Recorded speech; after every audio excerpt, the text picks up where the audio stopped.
Израснал съм сред, как да кажа, престъпници, наркомани, дилъри и общо взето така пораснах аз. По принцип съм преминал през почти всички кръгове и етапи на наркозависимостта, като съм започнал с марихуана, амфетамини. Съм тук, за да помогна на колкото се може повече родители и деца да се опитат да се справят с този проблем, който е така доста разпространен, и приемам това за своя кауза. Искам да призова всички родители да говорят със своите деца, да се стремат да разговарят с тях, да бъдат приятели на първо място и да се умеят да разпознават проблемите в едно дете, симптомите на различните видове дрога, като например марихуаната и амфетамините, защото те тук в България са най-разпространени, да говорят с тях, да забелязват и да следят средите, в които се движат. Наркотиците са нещо, което отнемат живота на човек, отнемат бъдещето, мечтите и абсолютно всичко. И са нещо, което трябва всички да се борим. Когато си наркозависим, ти се движиш в един тъмен тунел, от който не виждаш никаква светлина, няма прозорци, няма нищо. Ти просто си в един омагьосан кръг, от който не можеш да излезеш. И рядко се излиза от този тунел, така наречен. Нямаш приятели, нямаш нищо, губиш хора, нараняваш близките си, нараняваш себе си, губиш ценно време в живота, което не можеш да върнеш. Когато взимаш наркотици, ти нямаш никакви цели. Целта ти е да отидеш да си вземеш дозата и да се затвориш някъде. Нали, в началото е забавно, но само в началото. После вече нещата са много сериозни и цената е прекалено висока за всеки човек, който употребява.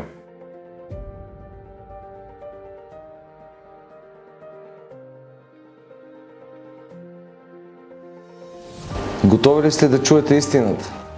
В Европейския съюз през последната година 3,5 милиона човека умират от кокаин, 2,6 милиона от екстази, 2 милиона от амфетамин и 1 милион от хероин.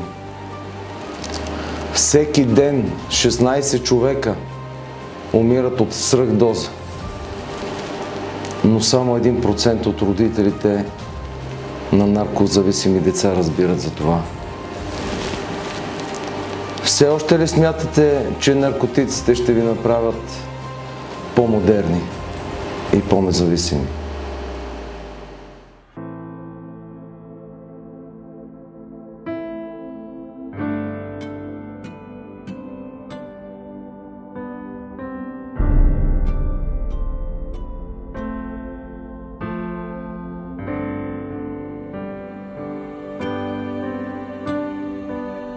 Още в първия ми месец като общински съветник разбрах, че в община Панагюрище няма политика, която да подкрепя хората в борбата им с зависимостите. Няма политика за превенция с зависимостите. Няма институция, която да подкрепи тези хора в тяхната борба. Всъщност, нашите действия или бездействия обуславят бъдещето ни утре. Бъдещето утре на нашето семейство и бъдещето утре на нашите деца. Затова всъщност от нас зависи дали семействата ни ще празнуват успехите на нашите деца или ще се борят с зависимости и ще преживяват скръб. Зависимостите в днешното съвремие са един от най-големите бичове на обществото и наистина от нас като родители, общественици и хора, които се грижат за сигурността на нашата общност в община Панагюрище, е изключително важно да обръщаме внимание на този проблем. Как може да предпазим нашите деца от тази кокалива ръка на лошите зависимости? Най-вече с това да ги информираме, да ги стимулираме те да знаят повече за този проблем, да го осъзнават като проблем, после да търсим алтернативи, които им поставят цели, които ги мотивират да създават собствени правилни навици, например в спорта, в науката, в постигането на различни успехи в изкуствата и не на последно място, особено като родители, да бъдем заедно с тях, за да чуем техните тревоги, техните проблеми, тази идея, която те могат да имат за това, че не са приети от тяхната среда, за да можем да им помогнем и да ги предпазим от този проблем.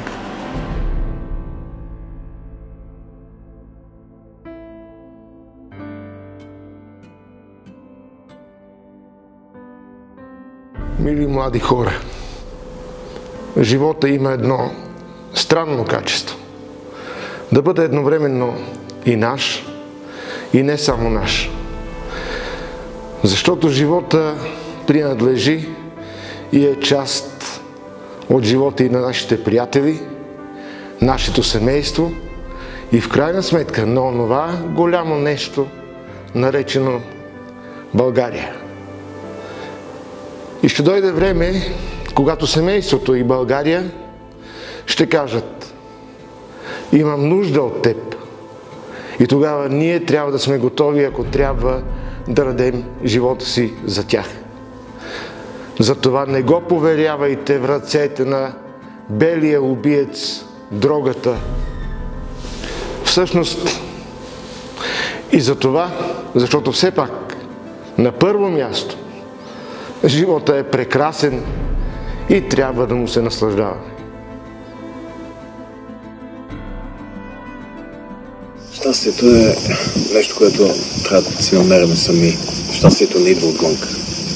И за да постигнеш нещо такова, да промениш себе си, ако не се харесваш, не чрез дисциплина, мотивация и много работа. Това не става с алкохол, цигари, наркотици, както в последно време. Защо използваме наркотици? И аз съм бил там, знам защо. Защото аз не се харесвах. И вместо да се хвана, да се взема в ръце и да продължа напред и да работя върху себе си, аз си брах по-лесния начин. Наркотиците. Защото си мисля, че като си бягам от реалността си, ще стана по-велик. Ами не станах по-велик. Станах по-нещастен. Затова хора, каквото и да правите, опитайте се да работите върху себе си. Да работите истински върху себе си. Никой не е казал, че ще бъде лесно. Никой не е казал, че ще стане утре, но ще стане. Вярата в себе си, това нещо, което калява вярата в себе си, е труда, истинският труд върху това, което си решил да правиш. Ако искаш да станеш космонавт, ако искаш да станеш лекар, ако искаш да станеш учител, каквото и да е. Си иска труд, няма да стане днеска за утре. Това е моята утринна философия, така да се каже. Бъдете върху себе си, бъдете дисциплинирани.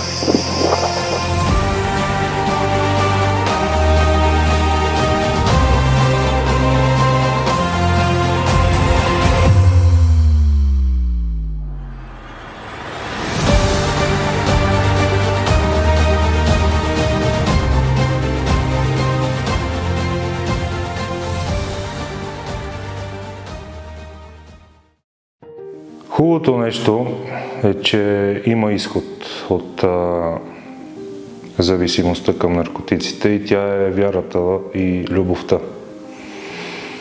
Човек трябва да обича на първо място себе си и след това живота и да го цени.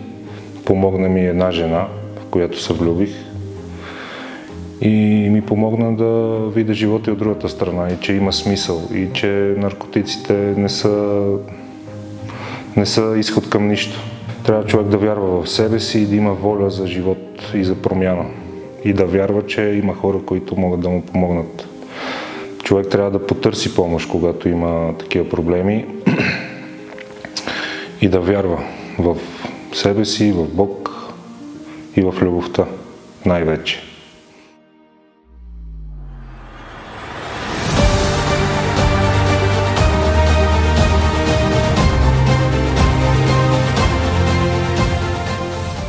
Избрах спорт от малък, защото е правилното решение.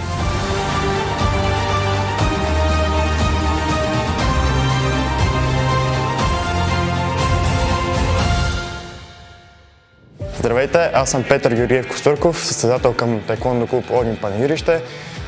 Аз имам много европейски успехи, който ме вдъхновява да продължавам да бъда в залата и ако искате да сте като мен, предимно трябва да сте в залата и да не злоупотребявате с такива вещества, като наркотиците.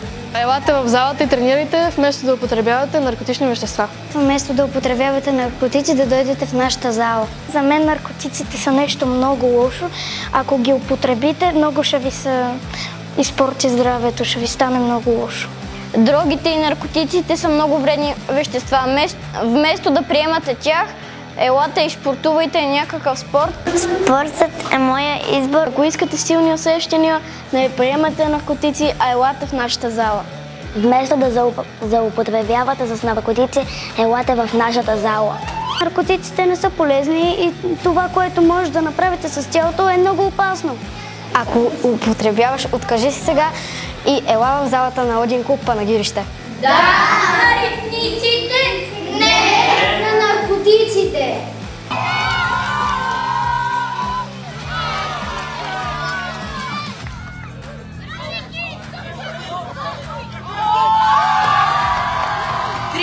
Кочев!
В местната комисия за борба с противообществените прояви на малолетните и непълнолетните функционира кабинет за социална превенция.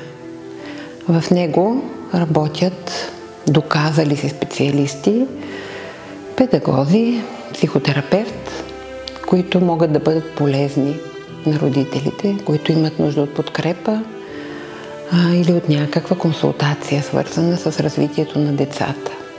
Иска ми се родителите да разберат, че никога не е твърде рано за разговор с децата им по темите, касаещи наркотиците. Никога не е твърде рано, но може да стане фатално късно, ако пропусне момента. Защото когато децата са вече тинейджери, не са склонни да се вслушват в авторитета на родителя си. Това означава, че до този момент те трябва да са разбрали. Както ние обичаме да казваме, ако отношението към наркотиците не формирате вие, то това ще направи някой друг.